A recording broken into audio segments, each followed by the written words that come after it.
Bueno, quería agradecerles a todos los presentes en este workshop. Estamos muy contentos, contentes de recibirles en este espacio.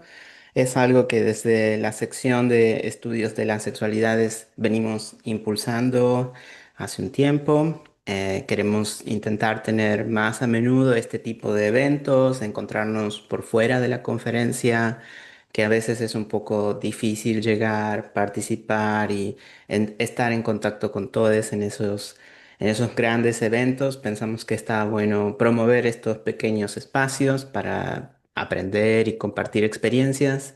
Y bueno, estoy muy feliz de presentar a quienes van a conducir este workshop, Ben Papadopoulos y Eugie Stum. Voy a leer el short video de ellos en inglés porque es el idioma en que los tengo, así que vamos a ir. Imagino que el workshop va a ser un poco alternado entre diferentes Exacto. idiomas, así que Sí. espero que podamos estar bien eso. Okay. Um, Eugie Stum is a Dean Fellow and PhD student in Literary, Cultural, and Linguistic Studies in the Department of Modern Language and Literature at the University of Miami. Their research examines how gender and sexual dissidents in Latin America construct language to express their experience.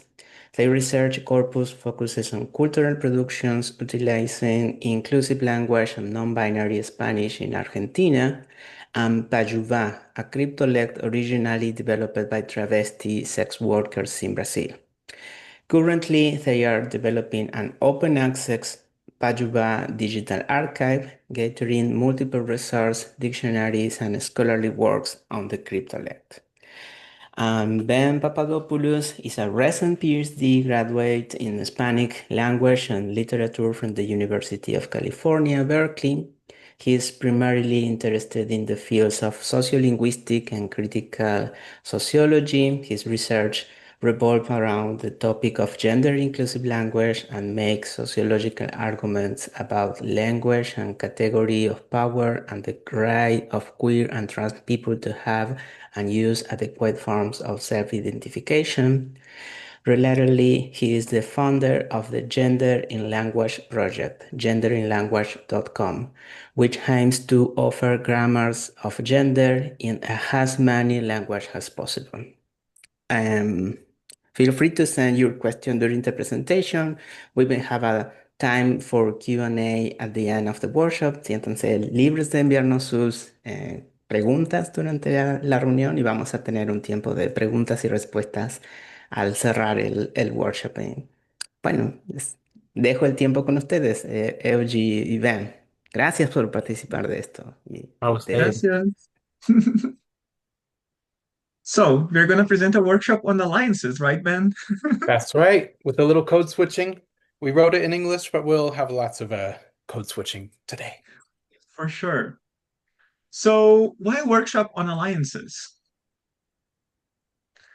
And what it has to do with inclusive language. So, in this workshop, we are going to explore gender inclusive language as a form of alliance. And by alliance, we mean an alliance between many different communities across the Spanish speaking world and as a form of resistance to the legacy of colonialism. In fact, gender inclusive language can be understood in the context of colonialism and globalization, which is one of the things that we are going to discuss today. And we are right now in the month of the LGBTQ plus history, right? And this is super important to talk about these topics because of all the things that are going on in the world right now.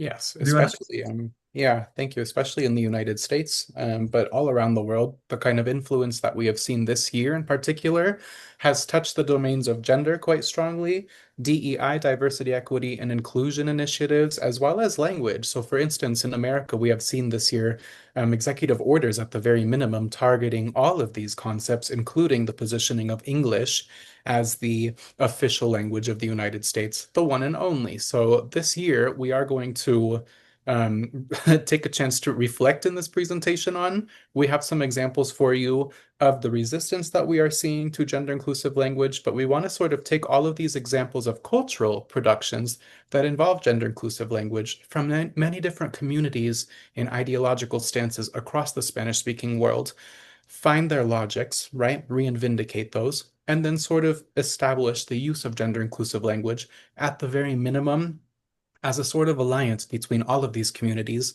as a form of resistance to the binarity of gender or the imposition of binary gender, and to more generally the forces of colonialism and globalization. So we will take you through that whole journey today. Yes, this last edition of the LASA conference in April was had a theme as Poner el Cuerpo en Latinx America. And one of the things that we were really like thinking about is really how can we approach the theme of gender inclusive language. It was one of the things that was brought up during the conference, even in the theme. And we felt that we could actually expand on the discussions. I felt that we didn't really find that many discussions on inclusive language in LASA, and this is also an important moment to bring these discussions. One of the things that often happen when people talk about inclusive language and gender inclusive language is that people sometimes refer to it as a form of like foreign imposition. Sometimes they say that it's just an Anglicism.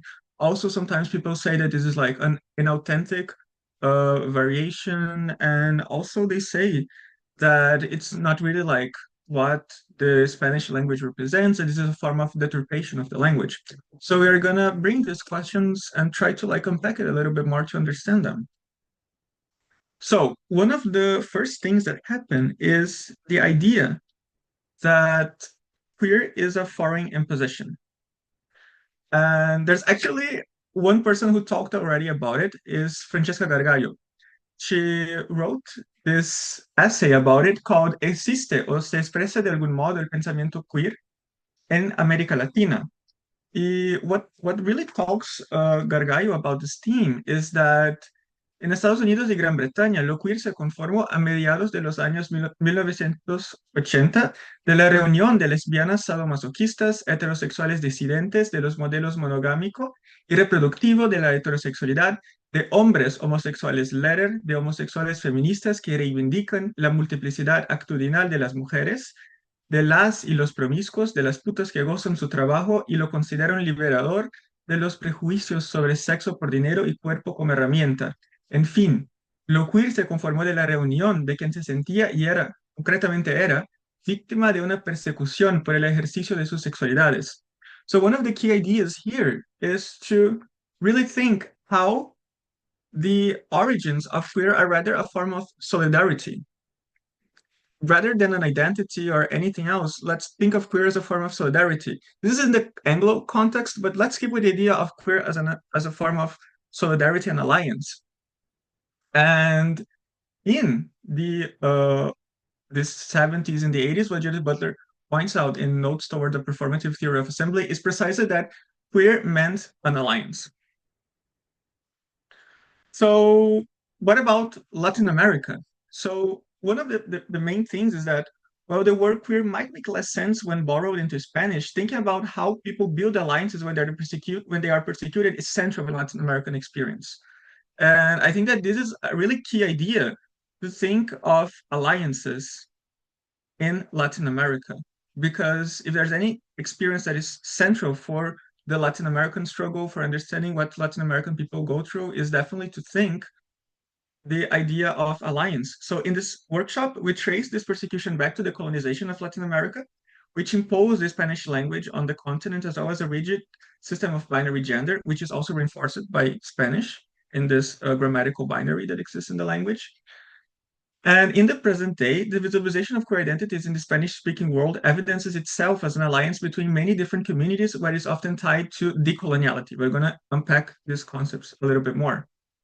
So one of the things that I was really like thinking when reflecting on the idea of alliance is the novel by Puig, El beso de la mujer araña. There is like one revolutionary militant and another queer character, Molina. It's not really clear. Some people interpret Molina as a trans woman. Some people will say that it's like a very feminine gay man. It's definitely a queer person, or at least a marica person. And one of the things that happens is that they kind of like get along in the novel, and it's unsure whether, for instance, like this revolutionary was gay or bisexual or heterosexual. Their gender identities are kind of like blurred, but they develop a form of alliance in there. And I think that this really talks about the idea of alliance we're trying to build here, because it's not really about your gender identity or sexual orientation. Sometimes it's not even what is at stake, because it's really what is really at stake is the possibility or the condition of possibility to build alliances and forms of solidarity. So one of the works that we take up to think about it is the works of the Colectivo Ayulu. Aylu. One of their recent publications is the Audre Lorde, and this collective is making very important interventions, including using gender inclusive language, but they are quite often thinking from the experience of Latin Americans that are migrants in Spain, and they are bringing these discussions on rights to land or indigeneity, on the experience of migrants of color and Latinos and Latinas and Latinas in Spain. And the very name of this publication, the Verbonos del Oro, is very telling of a certain decolonial effort that articulates the gender inclusivity with other struggles. Here, the idea of alliance becomes central, because what we're talking about is how can we really articulate through alliances many struggles that put together the experience of Latin Americans. So the second argument is that gender inclusive language is rather a foreign imposition. Yeah, so this 8 years ago, 9 years ago, when I started to study the word, just the word Latinx, sparked so much controversy in almost every community that I introduced the idea to. So I heard from Spanish speakers who were raised in America who would tell me decisively, this is an imposition from English. The Spanish language does not even have this sound in this way, which is not exactly true. And then I heard from a more decolonial side of thought, actually, the X represents the ungendering or the decolonization of gender in the Spanish language. So those two viewpoints could not be more diametrically opposed, but it takes a lot of knowledge to understand the logics behind those thoughts. So when we think of gender inclusive language as a foreign imposition, I think that there are two general ironies introduced by that thought. The first of which is that the Spanish language was a colonial imposition all throughout Latin America. I mean, the rise and the dominance of Spanish has had an extremely deleterious effect on most of the indigenous languages of the reason, but it goes much deeper than that. It's about culturality, forms of being, forms of spirituality, and sensing the world. So today we are going to sort of paint in large brush strokes, but with the intent to sort of reveal some of the suppositions behind these ideas. And then what Elgi was talking about with the word queer is we can see another irony where we have colonization in Latin America. We also have this more general force of globalization where English has become the language of travel and business all around the world. And we have this enormous, enormous influence of American culture and English on the rest of the world, whether we like it or not. So it's kind of a double-layered argument. If the X is an imposition from English, well, both Spanish and English have taken over dominance in a place where they did not have it before. So we're going to begin this section by coming to the present day. And unfortunately, we're going to take a look at some criticisms of gender inclusive language. This is a study and that was done by Maravillas Reales Gil. It's called Análisis Contrastivo de las Actitudes hacia el Lenguaje Inclusivo en Argentina, España y México.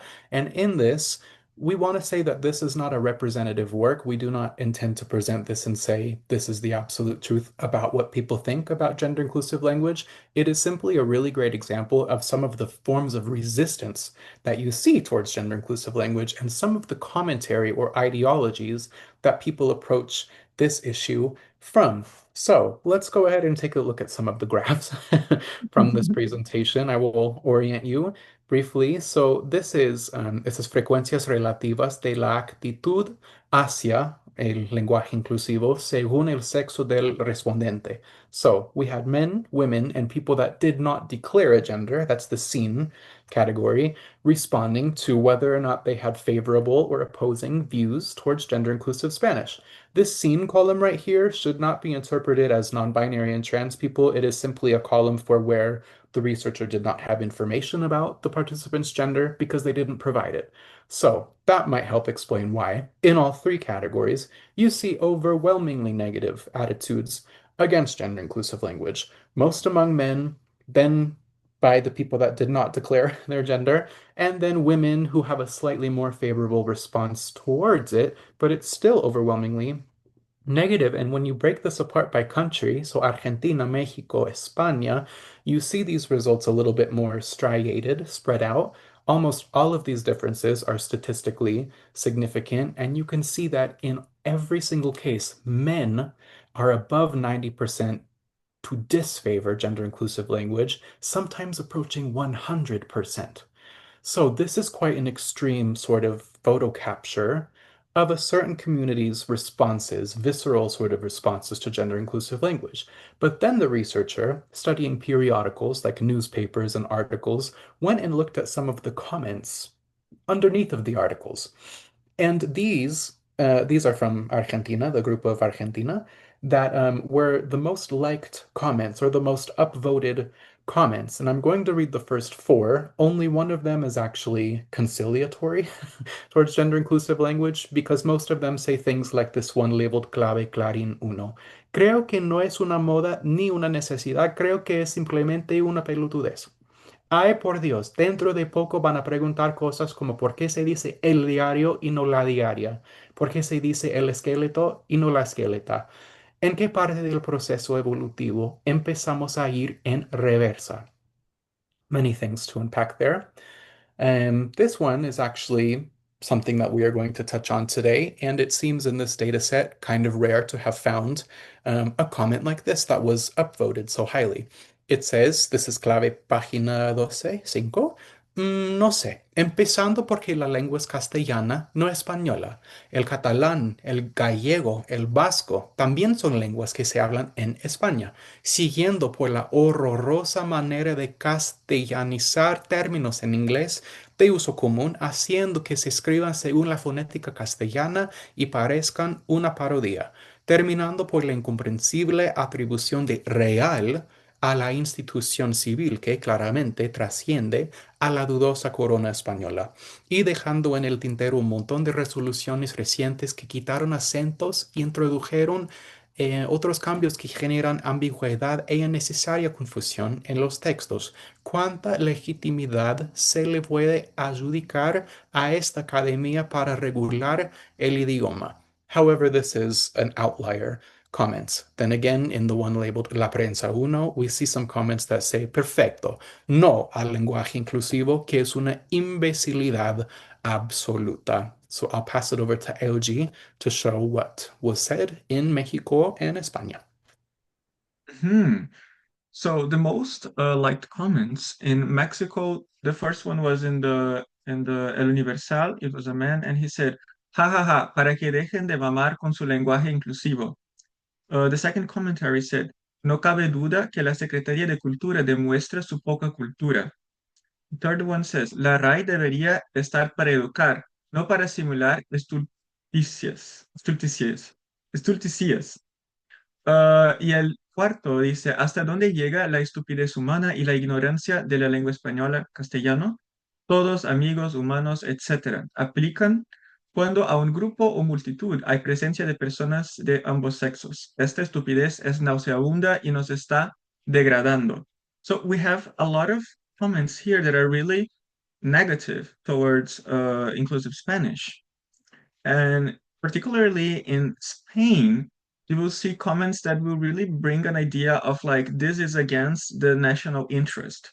So one of the things that you will see here in the second commentary, es mentira, no es un debate caliente en la calle. Hay mil cosas más importantes que deberían debatir. El penúltimo comentario dice, la gilipollez más absoluta se está adueñando de nuestra sociedad. Estas memeses lo que hacen es mosquear a los ciudadanos que tienen problemas reales y se ven desatendidos por estas imbecilidades supinas. So, in a big summary, the study of attitudes toward gender inclusive Spanish among individuals in Argentina, Spain, and Mexico, whereas he observed overwhelmingly negative attitudes, sometimes tied to extreme right-wing and discriminatory ideologies. So, as we were seeing, some of the recurring arguments are that gender inclusive language somehow destroys the Spanish language, that it is a foreign imposition, and that it is incompatible with the language and is unauthentic. And these ideas can be usefully interrogated from a historical perspective. Because when they start saying that, like, oh, it is against like the national interest, it's not really like going in the direction of like what are the real needs of the people. I was really thinking of like the experience of that Reinaldo Arenas recalls, because during the Cuban revolutions, homosexuals were viewed as anti-Cuban. And this is something that Reinaldo Arenas talks about, and also something that Quiroga talks about. Recently, Quiroga passed away, and some of his archive are at the University of Miami. We're working on it, discussing some of his materials.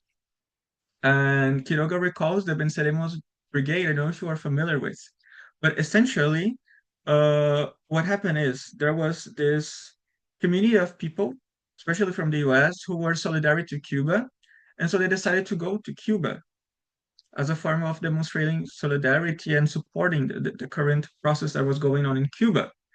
When they arrived in there was a very mixed feeling because they were there, but when the Cubans that were there, the government found out that they were queers, they were no longer welcome. They were seen in a very suspicious way.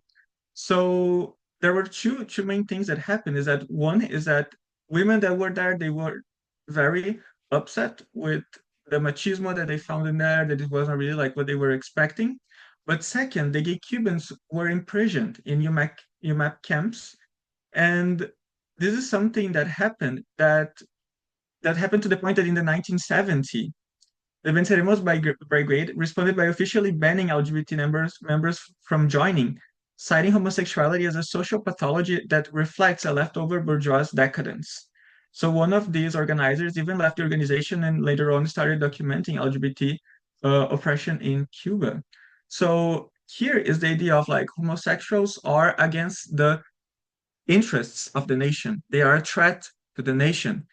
This is this is resonating very much with what the comments that we were just seeing about how the inclusive language is really like unrelated to the interest of the nation, that they are not really like serving to the interest of the nation, that they are almost like a threat. And well, we are seeing this in the history when we take a look to how the homosexuals were treated in Cuba and in Argentina. Similarly, homosexuals were seen as anti-nation during the military dictatorship. Like even there is this piece from Moléculas Malucas, which is an archive, and Perlonger talks. Here we have an inform from Perlonger and La Comisión por los Derechos de la Gente Gay, in which they were talking about how the homosexuals were seen in Argentina during the military dictatorship as like anti-nations, are communists, all these things that were really like posing a threat to society. So what we see is very much this idea of like one nation and one language. So when you go and start rethinking language, it becomes also a threat to the very idea of nation. So you kind of like threaten, you create a risk to this unified nation. But was this binary imposition during colonization that well accepted? So just to back this up before we start going to the second part, the English language origins of the word queer contributes to its view as an imposition on the Spanish language. Yet the Spanish language itself was an imposition to Latin American brought by European colonialism. Many of the criticisms against gender inclusive language accept the presumption that Spanish is dominant language, is the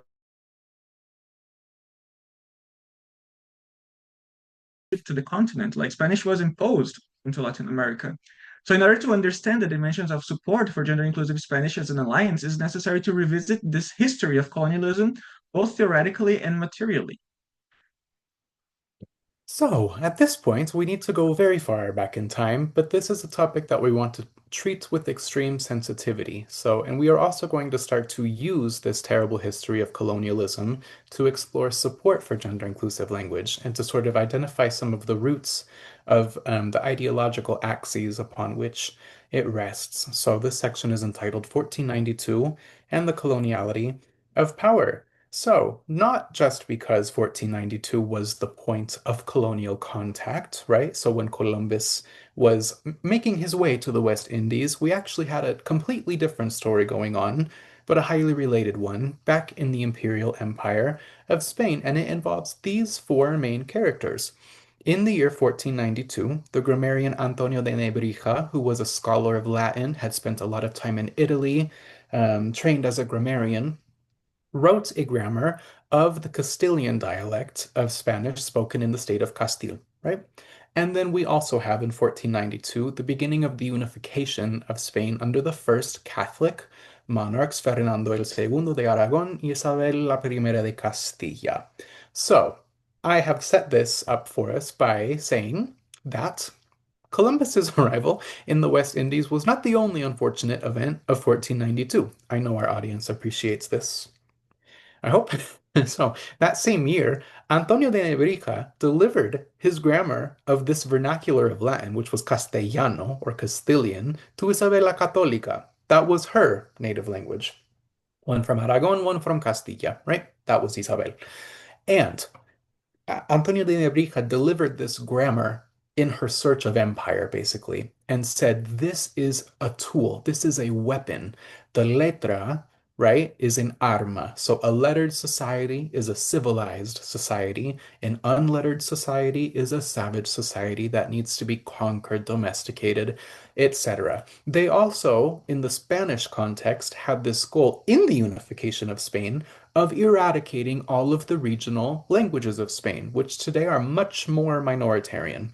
So, all of this was not done by coincidence. There was a much darker, more evil logic behind it. Nebrija and the monarchs, the first Catholic monarchs, wanted to expel the Arab and Jewish populations from Spain to make way for a unified Catholic Castilian speaking country. So, this ultimately was a success in Spain, kind of rapidly. And centuries later, it would also become a reality in Latin America, but not immediately. So let's go ahead and take a look at what went on in the New World in the very early stages of the colonialism of Latin America. So we know that the colonizers first wanted to assimilate the indigenous people. That's okay, you can pass. Okay. Take the first one. Thank you. And then if they couldn't be assimilated, they had to be exterminated. So this is obviously terrible, very sensitive, right? But this was the explicit plan: assimilate or erase indigeneity, essentially. So evangelization, or bringing religion, this particular religion, to Latin America was a major aspect of this goal. But there was a language barrier, right? So in order to accomplish this, the Franciscans wrote grammars of indigenous languages using the Roman alphabet, which was not native to them at all, thereby bastardizing these languages and manipulating indigenous cultures and history. So let me explain why I make that point. De Nebrija's theory was that unlettered societies, or for example, many of these indigenous societies that had oral histories of tradition, like passing down knowledge, right, were viewed as a bunch of savages that needed domestication, right? The orthography that they used to describe these languages was completely incompatible with the sound systems of them, right? And then they literally wrote down the histories of these people in their own terms, the colonizers. And so the truth has already become a bit lost. You are making history for a supposedly unhistoried many groups of people, right? So interestingly, in the early stages of colonialism, while they begun these processes, spreading Spanish to indigenous people was actually mostly a failed mission. It did not happen right away. And so instead, the colonizers and the evangelists would use indigenous languages to spread the teachings of the Bible. So they needed to study these indigenous languages. And we're going to present some evidence that shows that this damage that was done to indigenous languages and indigenous people in general is recorded in the annals of history, and it supports many theories of the coloniality of power, which I'll describe in a moment. But for instance, the very fact of changing someone's world, changing someone's language, religion, etc., and imposing something totally different. So this is a colonial dictionary. This comes from the website primeroslibros.org, which is a really helpful resource. This book was called Vocabularia en la lengua castellana y michoacana. So this would have been modern day Michoacana, right? And so we are seeing how these friars that wrote these dictionaries basically were describing people according to their own perspectives, expectations, and points of view. So I have mujer and hombre here, but take a look at this. We have mujer varonil, mujer de marido, mujer machorra, mujer pequeña, mujer que lo hace a otra, mujeril cosa mujerilmente, mujeril hombre, aficionado a mujeres no en mala parte. So already this very specific set of gendered myths, right? And then for hombre, we have hombre o mujer, hombre varón, hombre pequeño, hombre enano, hombre y mujer, hombre de gran cabeza, de gran nariz, befo, carriudo, de grandes mejillas, hombre de gran frente, hombre de 6 dedos en las manos, hombre de 6 dedos en los pies. So this linguistic evidence for us is showing that this particular worldview that the colonizers had, especially that gender, two of them, were so present and so relevant, were literally installed not only onto these languages in order to describe them, but they were projected onto the actual people themselves as a way of categorizing them. We see this in just one more example, which is the Mixteco language. So, Vocabulario de la Lengua Mixteca, this is from 1593, where we see some similar themes. Mujer hermosa, mujer casada, mujer recién varada, mujer que cría, mujer varonil again, mujer casta, mujer carnal, mujer soltera. All of these dimensions they could not have possibly understood because they could not even communicate with these people. So they just installed all of these ideologies onto these populations. All right. So the linguist Salico Comefuene, who's at the University of Chicago, studies linguistic colonialism and describes the effects of colonialism on language as language shift, attrition, endangerment, and death, in addition to language change and epistemological manipulation. I think that we actually see all of these processes play out in the colonization of Latin America. So, for this reason, we want to invoke a number of theories that are related to Aníbal Quijano's concept of the coloniality of power, which I can discuss briefly as a theory that posited that during colonization, the category of race was created, so the whites and the non-whites, right? And used as a justification to develop this Euro-centered system of capitalism and exploitation. And then in the backdrop of that, you also have the introduction of a very Euro-centered form of understanding the world, form of making knowledge, form of recording languages, etc. So then there are sort of three derivative theories that are all very important to this story that I just laid out. The first is from Mignolo, the colonization of memory, and I'll describe all of these in a moment.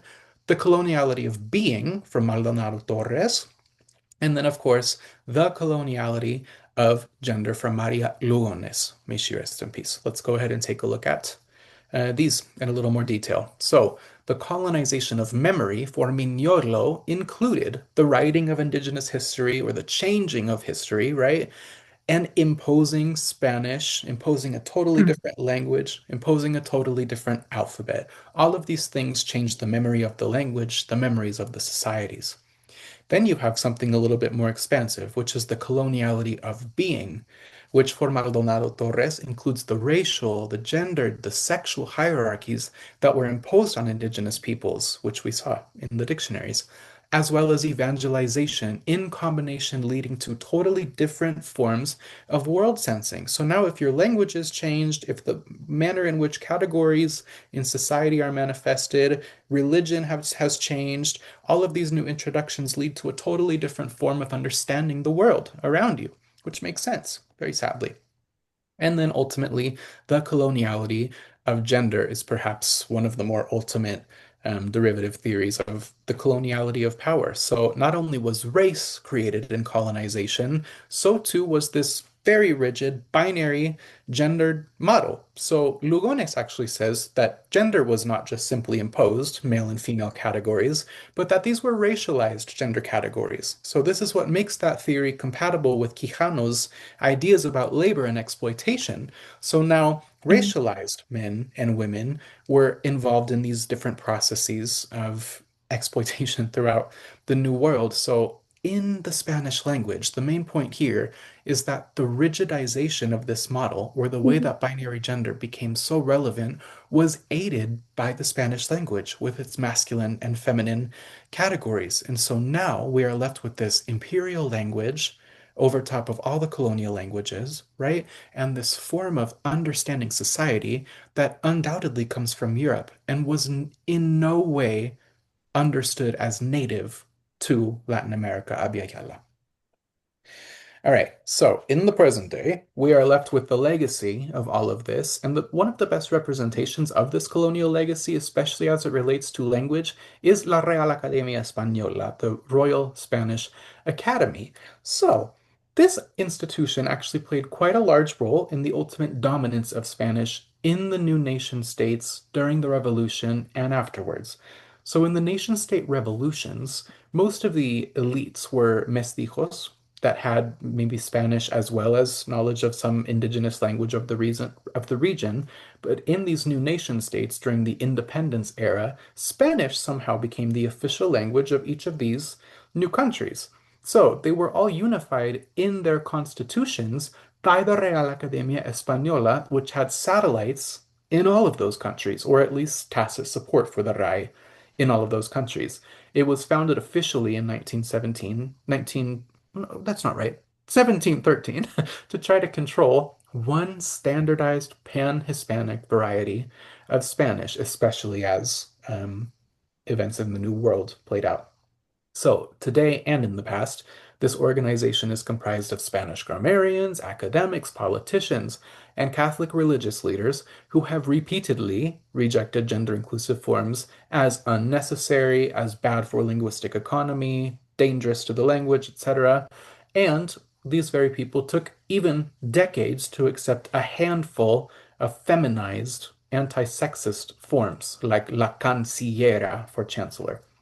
Its logics have always been highly colonial to ensure linguistic, cultural, and political unity, and to maintain and protect the language from speakers' ignorant and erroneous usages. So here again, the hierarchy of being a grammarian and believing in lettered societies reappears. Okay, switching gears now to something a little bit more Yes. hopeful. So thank you. So let's try to map the conditions of possibility of gender inclusive language throughout history.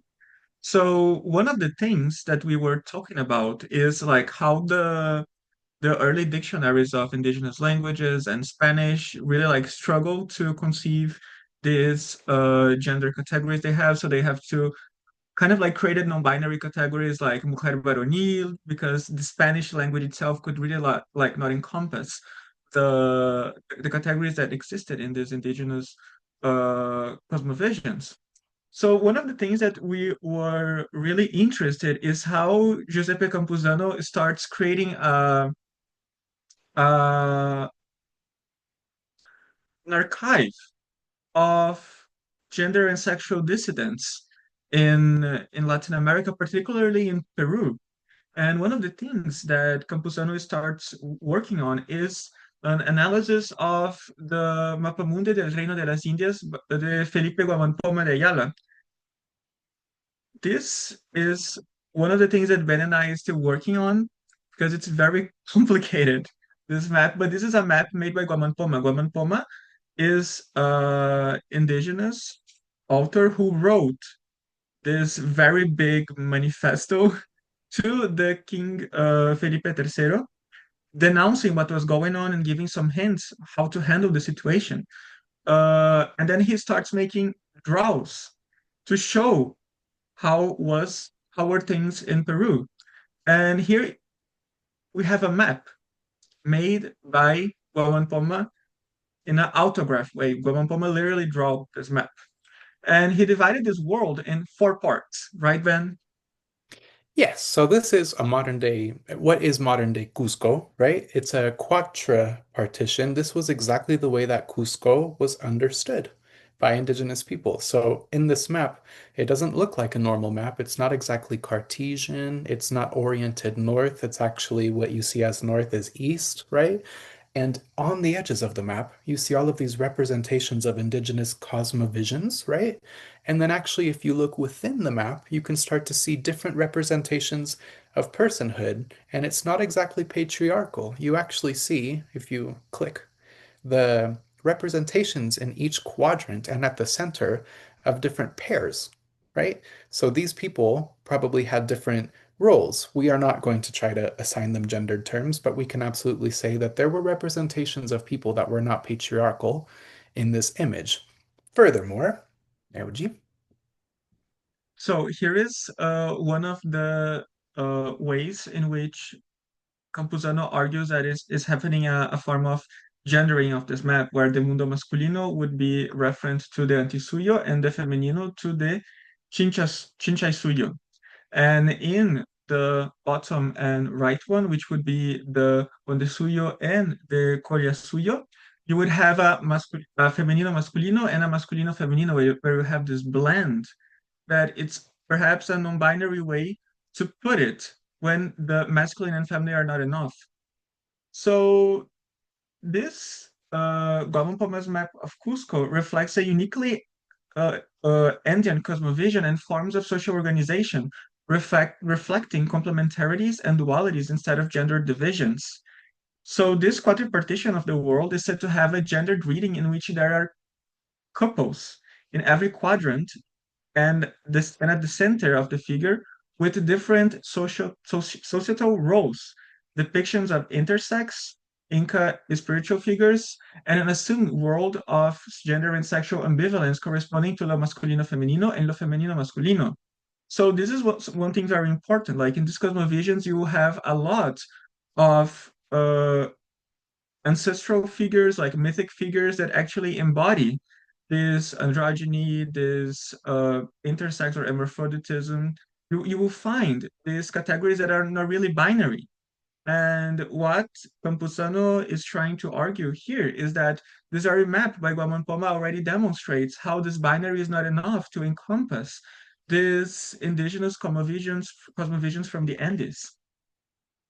So in the in a similar note, we also have Catalina de Rauso or Antonio de Rauso, who was originally a person who was studying to be a nun in Spain. And then Catalina or Antonio de Rauso, so let's say Erauso said, okay, I'm not going to be a nun anymore. And then went to Latin America and kind of like swapped genders and became a lieutenant. This is why Catalina de Rauso wrote Historia de la monja alférez. So it's the lieutenant nun. Catalina de Rauso, Antonio de Rauso, wrote, in the end, an autobiographical writing. And in this piece here, Catalina switches the gender, Catalina o Antonio de Rauso. In the beginning, you will see here, nací yo, Doña Catalina de Rauso, en la villa de San Sebastián. And so in the beginning, it also utilizes the feminine form to refer to themselves. But it also leaves Spain and goes to Latin America, particularly to the region, to the Kingdom of Peru at the time. And in there, Catalina becomes, among many names, Antonio de Rauso. And then you will find in the text many places in which Erauso or Antonio de Rauso will actually utilize the masculine form to refer to himself. So, fui caminando y a la mañana siguiente, rendido en aquel suelo de cansancio y de hambre, vi venir dos hombres a caballo. So here, it also now uses the masculine form. At many places in the text, it also actually omits gender markers. There are some certain points in which it also has, when it also is in danger, that it also has to come out as a woman to acquire protection. But in many other moments, it also utilizes this masculine figure. There's a long discussion on whether what is the gender identity of it also. It's something that is very intriguing.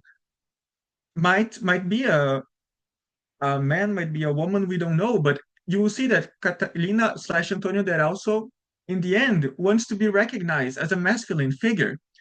So in the last chapter, this is the very final chapter, Catalina or Antonio de Erauso goes to Rome to get the recognition of the Pope. In the end, Catalina de Erauso or Antonio de Erauso gains the recognition to wear male attires from the king and from the Pope. And in the last chapter, what happens is this. En Nápoles, un día, paseándome en un muelle, reparé en las risotadas de dos damiselas que parlaban con los mozos. Me miraban y mirándolas me dijo una, Señora Catalina, ¿a dónde se camina? Respondí, señoras, a darle a ustedes 100 pescozones y 100 cuchilladas a quien les quiere defender. Callaron y se fueron de allí. That is, everyone at the time knew that it also was now this lieutenant. So they were trying to mock it also by saying, "Oh, you are a woman," and it also said, "If you are trying to mock me, come face me." And no one wanted. So this is like the final notes of the text, and what is really interesting here is that uh, volvió a España y fue a Roma, y el Papa Urbano el 8 la dispensó y le dio licencia para andar en hábito varonil. El rey le dio título de alférez, llamándola el alférez Doña Catalina de Erauso. And here you see something very interesting. El alférez, in the masculine form, Doña Catalina de Erauso. So you will find some forms of early non-binary writing, because in many moments in the writing of it also doesn't use gender markers at all to refer to themselves. Sometimes it also will use masculine, sometimes feminine. And this really resonates with the writing of Sor Juana too, because Sor Juana will write many love poems. Sor Juana is like one of these very sapphic figures we have in the Spanish literature. She has poems in which she uses the feminine form to talk about the love for women. We will see this shortly, but this first poem here is from Sonetos of Sor Juana. It's a very romantic one, and it says, Esta tarde, mi bien, cuando te hablaba, como en tu rostro y tus acciones vía, que con palabras no te persuadía, que el corazón me vieses deseaba, y amor que mis intentos ayudaba, venció lo que imposible parecía, pues entre el llanto que el dolor vertía, el corazón deshecho destilaba. Basta ya de rigores, mi bien baste, no te atormente más celos tiranos, ni el vil recelo tu quietud contraste, con sombras necias, con indicios vanos, pues ya en líquido amor viste y tocaste mi corazón deshecho entre tus manos. So this is very romantic. And here, Sor Juana is really like omitting all gender markers. So you cannot really know who is this person who is deceiving this very romantic words. But in another poem, Divina Licimia, Lici refers to at the time Virreina of Mexico, and kind of like she was the protector of Sor Juana. And so Sor Juana will write this. Perdona si me atrevo a llamarte, divina Licimia, perdona si me atrevo a llamarte así cuando, aun de ser tuya, el nombre no merezco. A esto no osadía, es llamarte así puesto que a ti te sobran rayos, si en mí pudiera haber atrevimientos. Así, cuando yo mía te llamo, no pretendo que juzguen que eres mía, sino solo que yo ser tuya quiero. En fin, yo de adorarte es delito confieso. Si quieres castigarme, este mismo castigo será premio. It's also kind of ambiguously romantic, but Sor Juana could say, no, I'm just swearing my loyalty to this Virreina of Mexico. Like, I'm just saying that I'm a loyal servant. Here, Sor Juana is playing with ambiguity. But in the first one, when Sor Juana was definitely more in the romantic, part, Sor Juana omitted gender markers. So this is also a form of playing with a gender inclusive language. Sor Juana is omitting gender to create a form of non-binary effect. There's also one very interesting piece that is also from Museo Travesí del Perú, in which Giuseppe Campuzano recalls the figure of Don Juan José Cabezudo, el maricón. And one very interesting thing here is that marica, maricón comes from marica, and marica comes from Maria. Marica is the diminutive of Maria. Ica is the feminine diminutive. When you take the word marica and you use the masculine augmentative on, you create the word maricón. So you have a kind of like, you play with the gender markers you have in Spanish to create a kind of like non-binary masculine feminine category. And this is from around 1860s. If we take a look at history of sexuality, what Foucault will argue is that the word homosexuality as we know these days, like the homosexual as a form of, as a almost like a personality trait, is it only emerges in the 1870s. So this figure of El Maricón was even before the word homosexuality existed in its modern sense. Uh, and then again, we go to the Registro de Mujeres Públicas in Mexico to become a puta, like a sex worker. You had to be enrolled in the Registro de Mujeres Públicas. And this is from Puta Life by Juana Maria Rodriguez. And one of the figures is Felix Rojas. And Rodriguez writes, Felix Rojas is 17 years old and is from San Luis Potosí. They are identified as belonging to the third class of sex workers. Their deeply brown face with chisel features is seen looking sternly forward, one hand on their hip, the other resting in the folds of their skirt. The presence of their masculine name and what appears to me as a masculine face within this volume presents a bit of a quaternary. Having to account for I think I see requires another more concerted kind of looking, reading gender norms as their departures through gestures, aesthetics, and modes of self-expression. Yet nothing in the short bio offers anything suggesting Felix is different from the other women in the book. We don't really know if Felix is a butch woman or if it is a trans woman or a cross. We don't know what Felix is.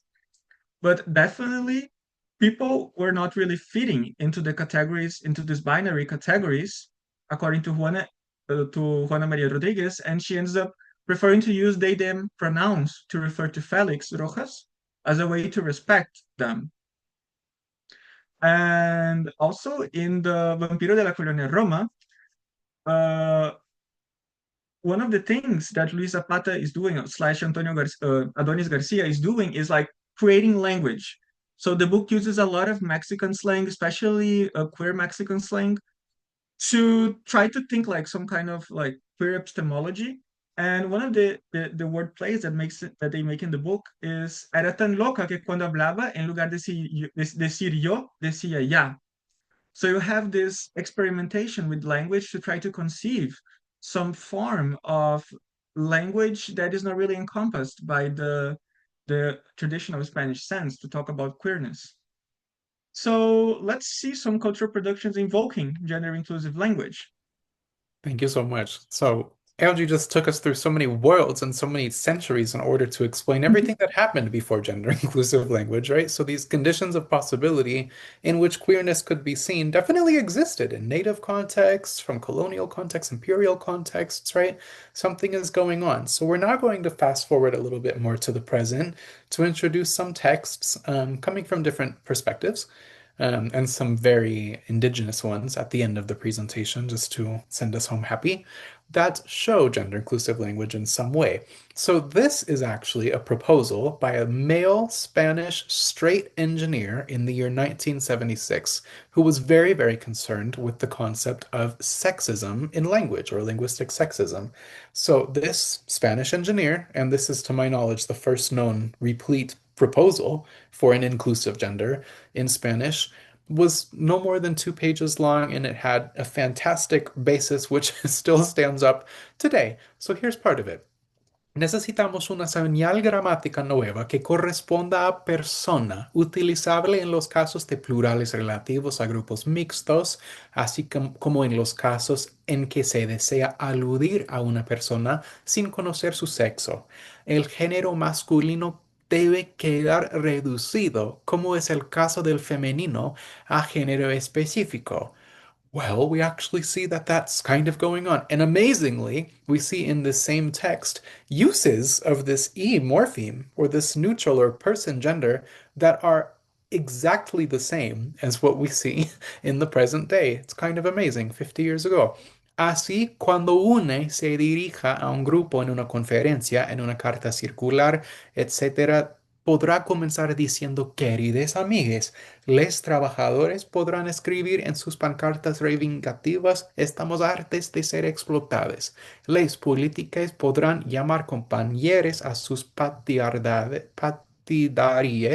Les progenitores podrán educar a sus hijos más fácilmente. En los periódicos, los anuncios por palabra solicitarán un cociniere, un abogado o una secretaria. It's kind of wonderful to see. So this aspect of the alliance is maybe more of the white feminism positionality, where we're starting to sort of challenge patriarchy in different ways. It comes from Spain, right? But this is one basis of the idea of gender inclusive language as some sort of alliance. So let's sort of expand that vision with some other sources.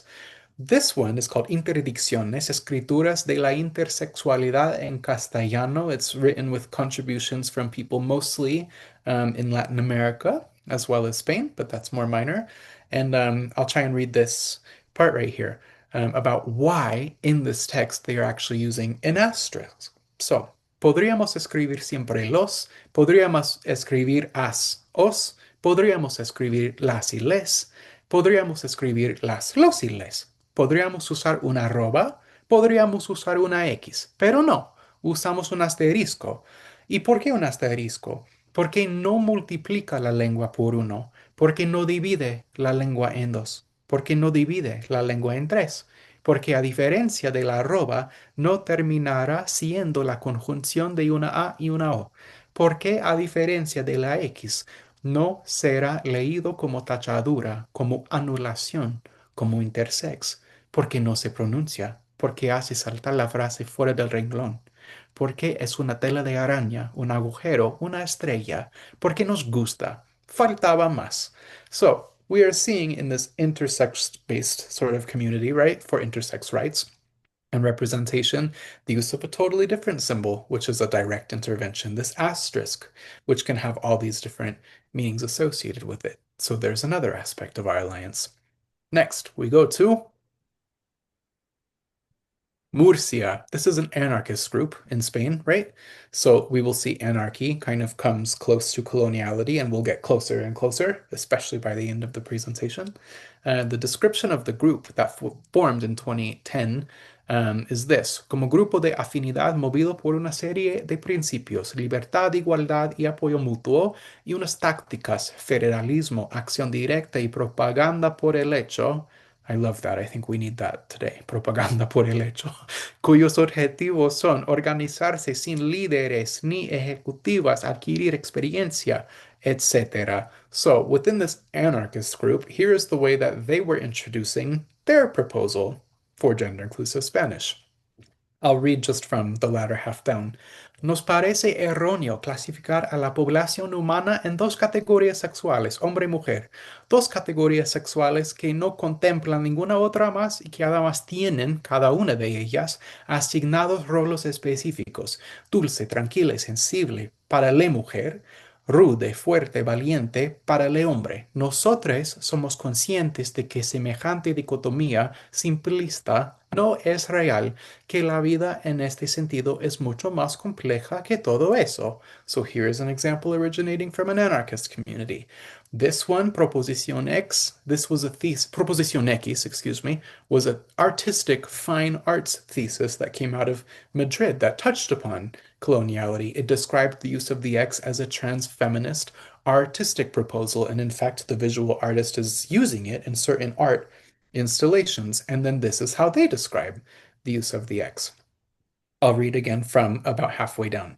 Como veíamos en el apartado anterior, a través de una propuesta artística que ya se está dando, como es el uso de la X para reemplazar cualquier marca gramatical con la que se domine el sexo de sustantivos o determinantes de referencia personal y pronombres personales, esta otra propuesta artística dentro del marco académico busca adaptar la mecánica de una escritura no sexualizada al contexto institucional. So now we have a sociological understanding in addition to this trans feminism as part of the alliance.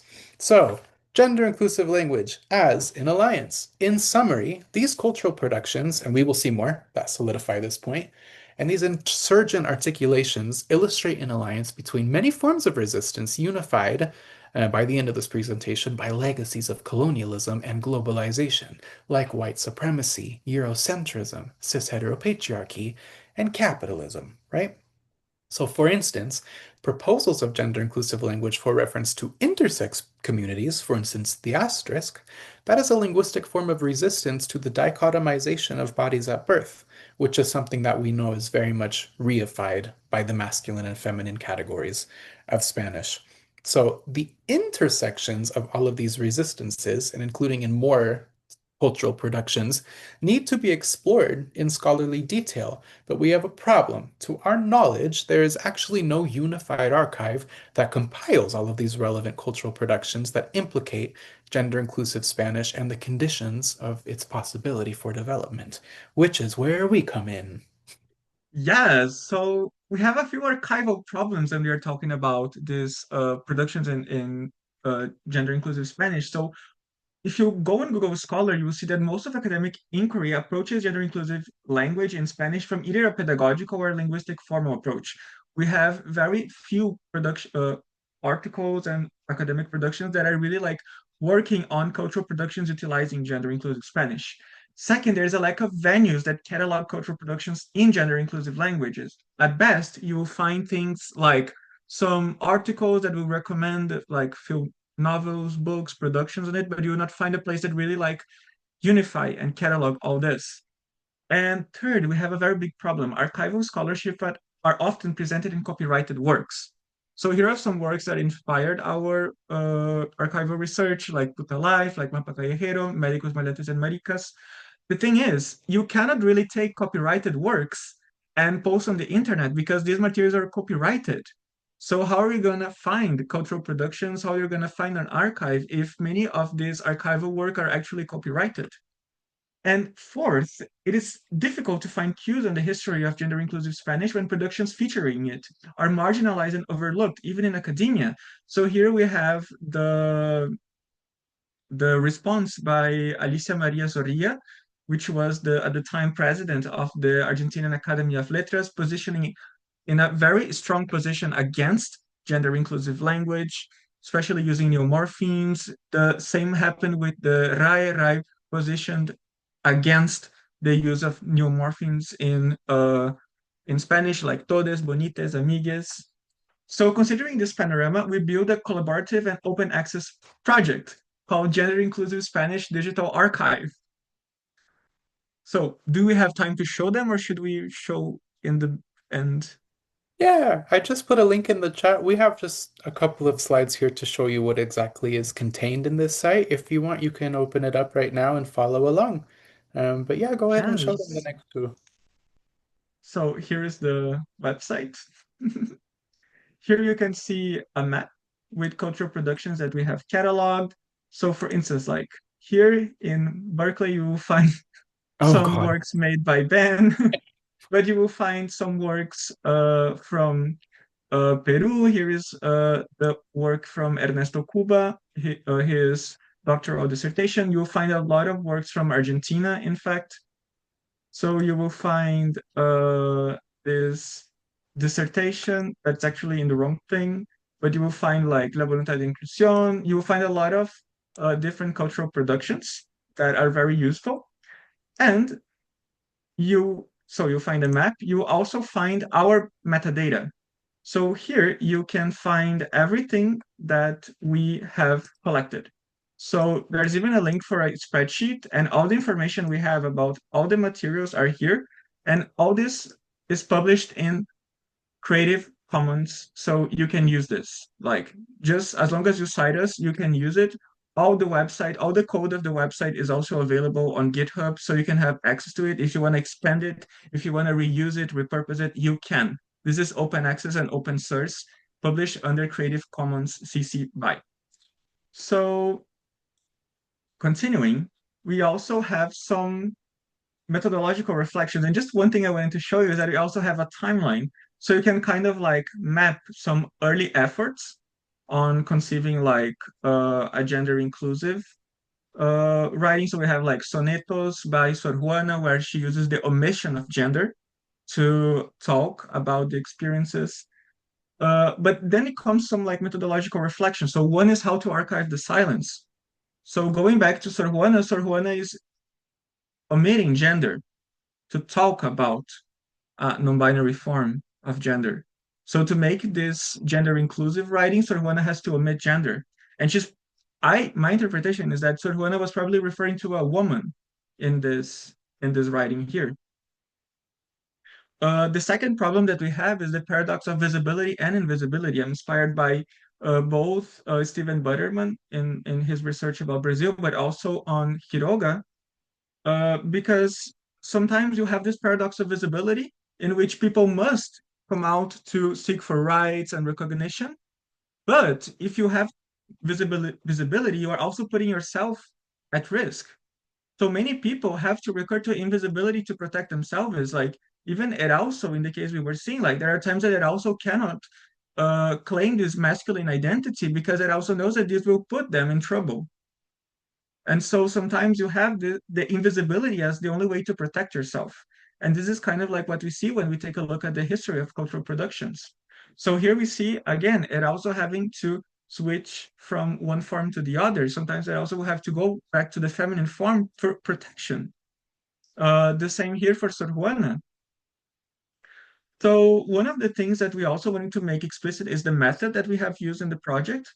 So we separated the productions in mostly like three categories. One that is like colonial productions that utilize that were pretty much like the early forms of gender inclusive Spanish that we could think of. So one example are the sonetos by Sor Juana, where Sor Juana uses the omission of gender.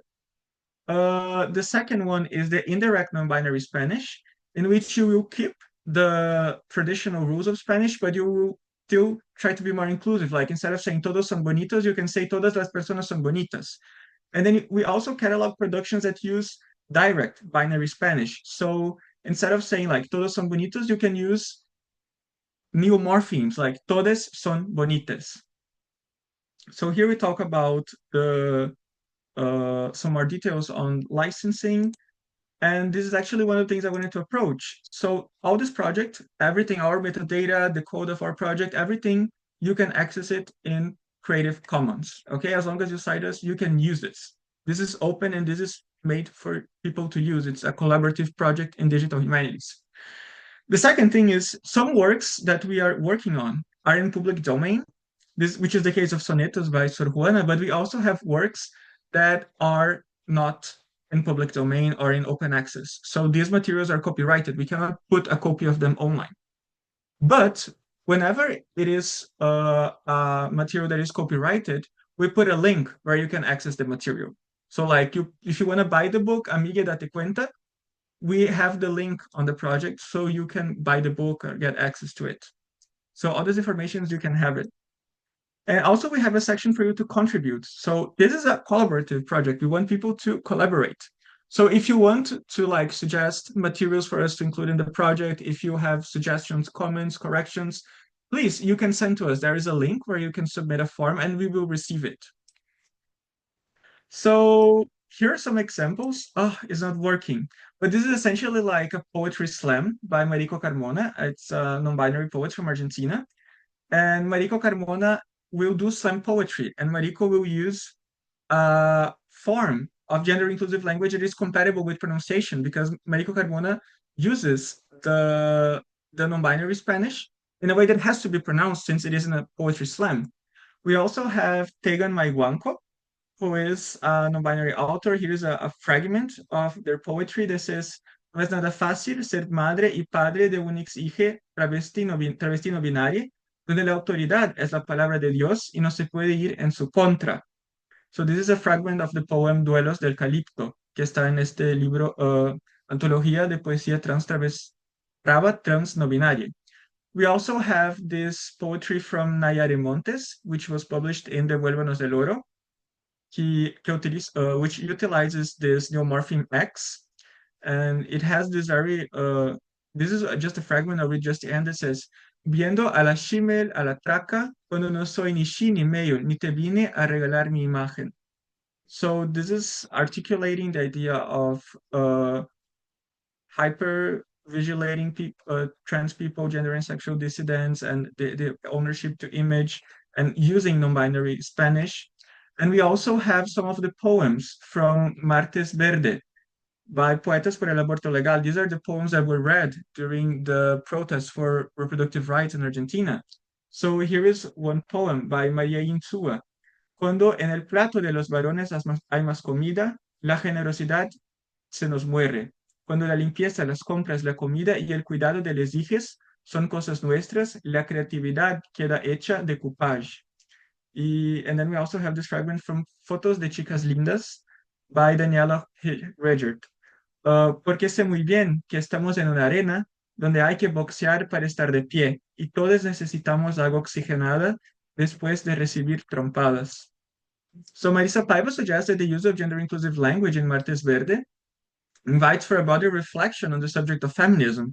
For instance, thinking of reproduction rights for non-binary people, trans people, intersex people, trans men, And in summary, what we are trying to show is that like all these cultural productions, they put in alliance issues like transfeminism, feminism, sexuality, indigeneity, reproductive rights, rights to land, migration, anti-racism, sex work, struggle against colonialism, and right to recognition.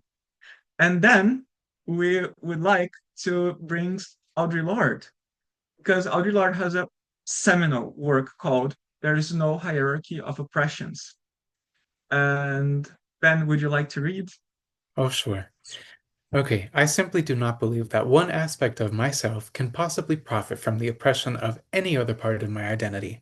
I know that people cannot possibly profit from the oppression of any other group which seeks the right to peaceful existence. Rather, we diminish ourselves by denying to others what we have shed blood to obtain for our children, and those children need to learn that they do not have to become like each other in order to work together for a future they will all share.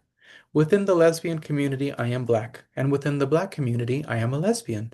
Any attack against black people is a lesbian and gay issue, because I and thousands of other black women are part of the lesbian community. Any attack against lesbian and gays is a black issue, because thousands of lesbians and gay men are black. There is no hierarchy of oppression.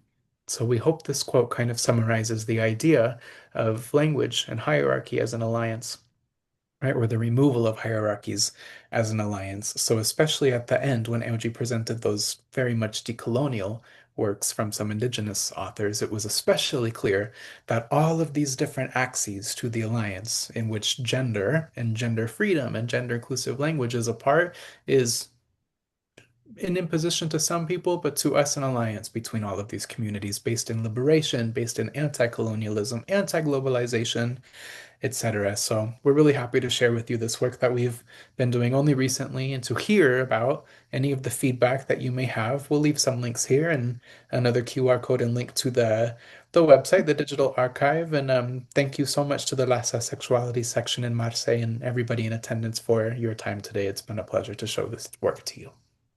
Thank you so much. Oh, thank you, LG and Ben, for this amazing presentation. Um, I don't know, maybe someone have a question or comment for the presenters?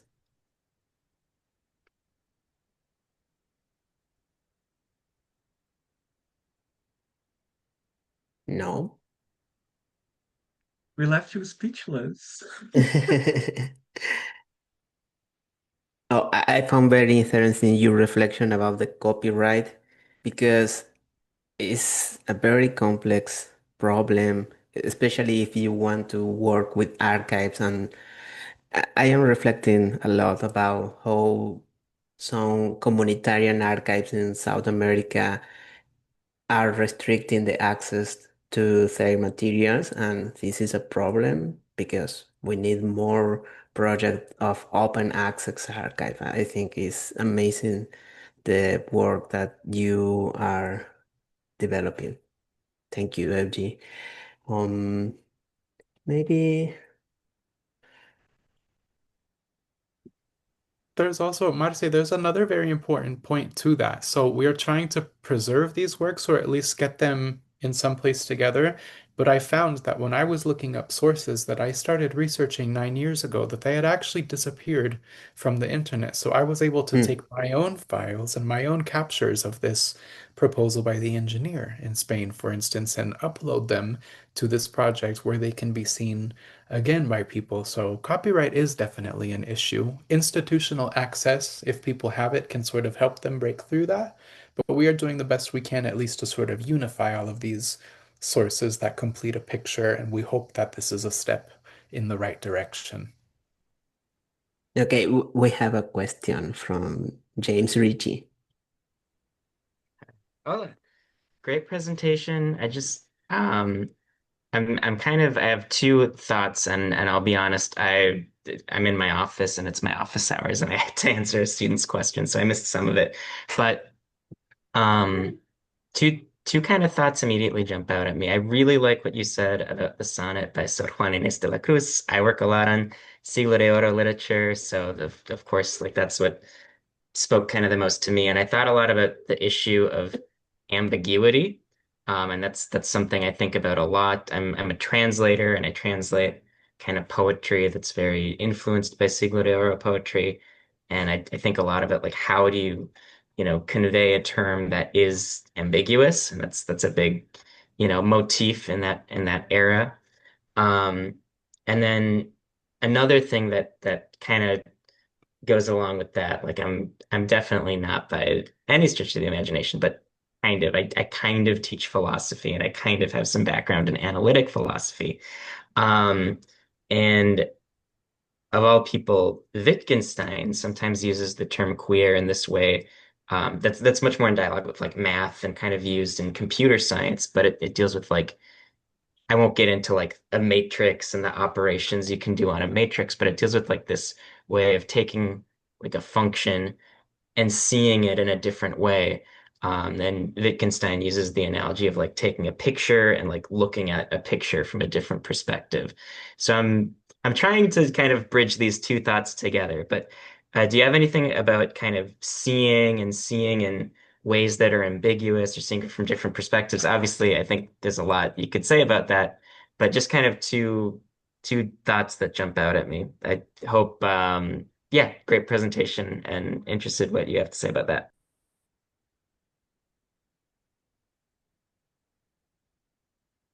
Thank you for that comment. Take it, LG. Yeah, I loved it too. Yeah, I think that Awesome. ambiguity is yes, yes. Do you want to start? Should I go? No, no, no. It's all yours. I know you have the answer. Oh, so yeah, I loved it, and many of the works that we're working on deal with ambiguity and how ambiguity can be a form of either like talk between the lines, because sometimes what you really have is to archive the silence and you don't really have like the material. This is one of the problems that like we are working with, but Quiroga was working with, Butterman was working with in Brazil, and frankly, like even Campuzano was working with this because many of these manifestations of gender and sexual dissidence, they were not really like possible to be out loud. So people have to find ways to put them. And sometimes the ways they could do it is exactly through the ambiguity, through this form. Like one of the things that I'm right now discussing here at the University of Miami is how can we really like think of the impacts of writing cultural productions in non-binary Spanish and gender inclusive Spanish, because it brings visibility in ways that, well, we can also bring to rights and recognition, but it can also put people at risk.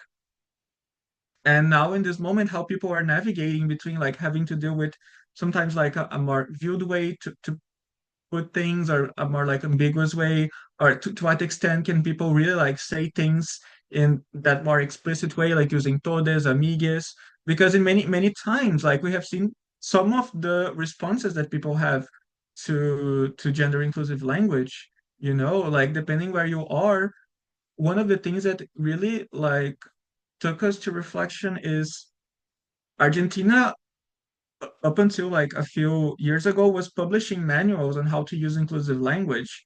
And now it's forbidden to use inclusive language in Argentina. So how to navigate this?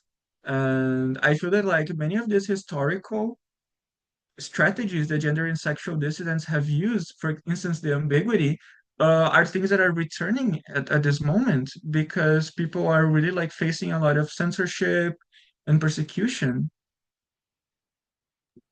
Yeah, and then James, the other part of your question as I see it in terms of Wittgenstein and the kind of amorphous meanings of the word queer, I agree. I think we both agree. That's why OG presented a little bit about the ambiguity of the term, that it might be perceived as a foreignism, that a lot of people within the community don't like when we just say queer instead of any other word because there are so many identities. But one of the things that I related to when you were speaking is I think one of the usefulnesses in studying colonial times or indigeneity in a way is to see things differently, to sort of see through these layers of all this imposition of knowledge making and world making that have been just layered upon us. And so we see, a lot of really fabulous evidence that says that in indigenous societies, the societies worked differently. Their power structures and their leaders were organized differently. Maybe there was a matriarchy in some of them, or we know that they recognized different forms of gender and sexuality, like a modern day example would be the Muxes, right, of Oaxaca. So I think that one aspect of viewing this really sort of, in a way, tragic history is also sort of to recover a lot of resistance and to sort of understand that the queer, or this way of seeing things differently, is also somewhat natural in this world, and to sort of combat what people say about its newness or its foreignness with that sort of information. So I'm actually going to be leaving thinking about your comments because that was really, really thoughtful. But thank you so much for your interest in what we said. Thank you. Great presentation. Thank you.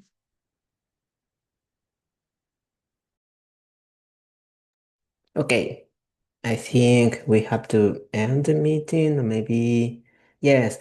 Well, thank you very much, LG and Ben, and thank you very much for all the participants in this workshop.